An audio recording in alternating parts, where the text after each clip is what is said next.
Legacy point 2, use the Bible. But before we get there, let's just review some of the things that we heard you saying to each other. What things make devotions so hard? Perhaps you didn't grow up in a Christian home, or the home that you did grow up in might have been a Christian home, but you just didn't talk about God. And there was no such thing as a devotion. You might not have ever even thought about it. So there was no pattern for you to follow, and you've never been instructed in it. Or life just gets in the way. Kids' schedules, the practices, the games they have to play in, the dance rehearsals, the recitals, all the things that kids get involved with, it makes our family schedules just so full. TV and media, it's easy to fall into the trap of kind of escaping from all this busyness into a world where we're just passive recipients of some information or some entertainment, and just kind of breathe a sigh of relief that we can slow down for a moment. And those are good things, but all of them kind of work against us having the energy, the inclination, and the intentionality to have a devotion with our kids. And then sometimes families have kids that are like 12 years apart. How do you have a 14-year-old and a 2-year-old in a devotional experience that works for them? It's hard to do. So there's lots of reasons for why devotions are hard to do, but I think we all agree that's no reason why we shouldn't try. So let's talk about how we can, some specific hints for how to do devotions. First of all, we got to be intentional, because if we are not intentional, it's just not going to happen. You plan everything else into your life. Devotional experiences also have to be planned in, or they won't happen by themselves. And so there are 3 ways to be intentional. You need to be intentional about the time, about the place, and about the plan, or the kind of thing. And time and place are critical, because otherwise things get in the way. The noise of the TV, turn off the television. Some families actually use a device like an alarm clock that goes off and it tells the whole family it's time for the devotional. Or perhaps after a certain TV show at night, or a certain time, every night you'd have it, or several nights a week at the same time. But time is essential, and if it becomes a part of the family pattern, then it makes it a lot less difficult. The place. If you can pick a place that the kids love, that would be good. Roger, do you have any thoughts about the place? Anytime you make it an event, it helps. And oftentimes families have living rooms they never use. And that means something special is happening there. So that might be one. Another place, of course, is in bed at night, right there. And each place will tell you about how long your devotion is going to go.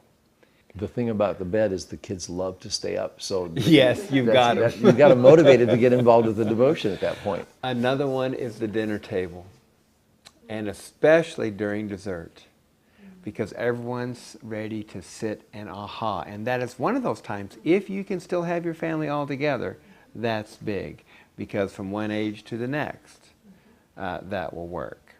So be intentional about the time and the place, and now the plan. We're going to talk in depth and give you 3 samples of different kinds of devotions that you can use. But before we do that, since we're talking about how to use the Bible, we want to give you a very simple way for you to discover the Bible and make your own devotion, for that matter.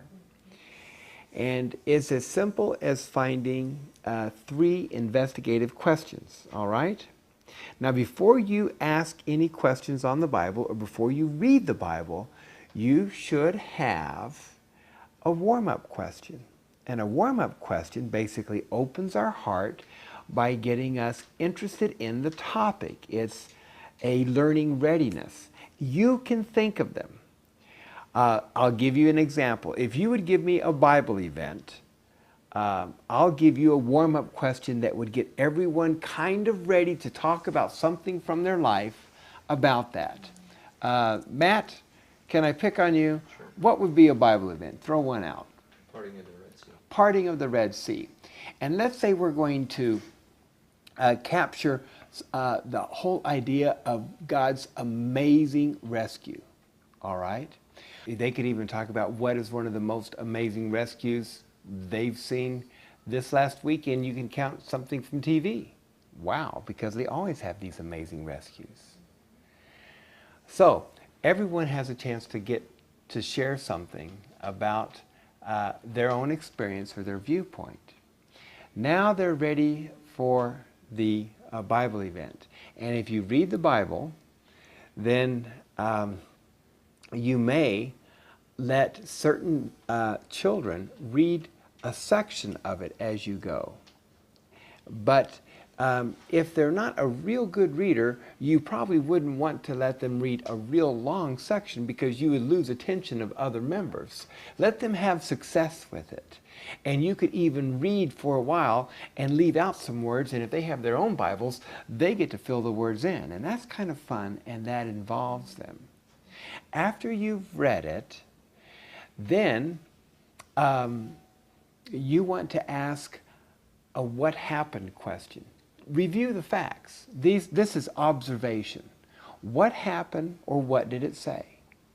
And in this event, it would be, well, what did Moses do right before the Red Sea parted? What did he do? He took his staff. And the kids get to, yes. So the kids get to tell it, and then you can even check it right there. After you do the observation questions, as many as you think are going to be attentive, then ask the interpretation question, and that is, what does it mean? And this can also be feeling questions. I wonder what all the people of Israel were feeling when they saw this happen. So it gets them in the story. Or, why do you think God made them wait until the last minute before he opened the Red Sea? Well, there's an interpretation question. Finally is the application question, and that is, what does it mean to me? You say, so what would be the thing you would want God to rescue you from if you needed a rescue? Think about that.